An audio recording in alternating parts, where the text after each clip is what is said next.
Life line multi speciality ആശുപത്രി ദേശീയ gynaecology conference നടത്തി. കേരള ഒബ്സ്ട്രിക്സ് ആൻഡ് ഗൈനക്കോളജി സൊസൈറ്റിയുടെയും Kerala federation of obstetrics and ഗൈനക്കോളജിയുടെയും സഹകരണത്തോടെയാണ് സെമിനാർ സംഘടിപ്പിച്ചത്. അടൂർ ട്രിനിറ്റി കൺവെൻഷൻ സെന്ററിൽ നടന്ന സെമിനാർ കളക്ടർ നിസാമുദ്ദീൻ ഉദ്ഘാടനം ചെയ്തു. കേരള ആരോഗ്യ സർവകലാശാല pro vice chancellor doctor CP Vijayan അധ്യക്ഷത വഹിച്ചു. ഗൈനക്കോളജിയിൽ ഒരു ദേശീയ സെമിനാറിന് വേദിയായിരിക്കുകയാണ് അടൂര്. അതിന്റെ പ്രാധാന്യമായിട്ടുള്ള ചുക്കാൻ പിടിച്ചിരിക്കുന്ന അടൂർ ലൈഫ് ലൈനിന്റെ മാനേജിംഗ് ഡയറക്ടറായ ഡോക്ടർ പാപ്പച്ചൻ ഡോക്ടറാണ്. ഡോക്ടറെ അടൂരിലാണ് ഈ ഗൈനക്കോളജിയുടെ ദേശീയ പ്രാധാന്യത്തെ പറ്റിയുള്ള സെമിനാറിന് വേദി ഒരുക്കുന്നത്. എന്തൊക്കെയാണ് ഇതിന്റെ? അടൂർ ലൈഫ് ലൈൻ ഹോസ്പിറ്റലിന്റെയും Kerala federation of obstetricians and gynaecology സൊസൈറ്റിയുടെയും ആഭിമുഖ്യത്തിൽ എല്ലാ വർഷവും നടത്തുന്ന ഒരു ദേശീയ മീറ്റിംഗ് ആണിത്. ദേശീയ അന്തർദേശീയമായിട്ടുള്ള ഡെലിഗേറ്റ്സ് കോൺഫറൻസ് ഉണ്ട്, പോസ്റ്റ് ഡോക്ടേഴ്സ് ഉണ്ട്. അപ്പം ഇതിന്റെ നൂതനമായിട്ടുള്ള എല്ലാ ഡെവലപ്മെന്റ്സും നമ്മൾ ഡിസ്കസ് ചെയ്യുന്നതാണ്.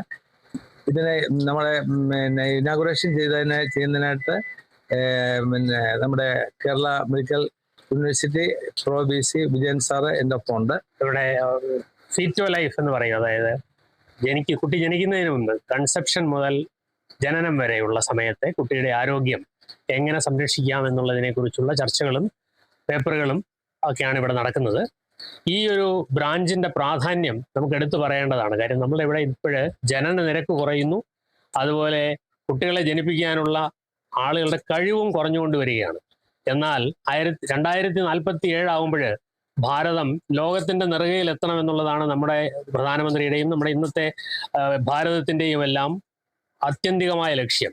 അങ്ങനെ വരുമ്പോൾ ജനിക്കുന്ന കുട്ടികളുടെ ആരോഗ്യം ജനനത്തിന് മുൻപ് തന്നെ ഉറപ്പാക്കി എടുത്താൽ മാത്രമേ നമുക്ക് 2047 നമ്മൾ ലക്ഷ്യം വെച്ചിട്ടുള്ള ഇതെല്ലാം കൈവരിക്കാൻ സാധിക്കുകയുള്ളൂ. കാര്യം യങ്സ്റ്റേഴ്സ് ആണ് നമ്മുടെ ഭാരതത്തിന്റെ ശക്തി. അവരുണ്ടെങ്കിൽ മാത്രമേ ഭാരതത്തിന് മുന്നോട്ട് പോകാൻ പറ്റുള്ളൂ. അപ്പൊ അതുകൊണ്ട് ഭാരതത്തിന് മുന്നോട്ട് പോകാനുള്ള വഴികാട്ടിയായിട്ട് ഈ കോൺഫറൻസ് മാറേണ്ടതാണ്. അതിന് ഞാൻ ആശംസിക്കുന്നു. Kerala vision news, Pathanamthitta.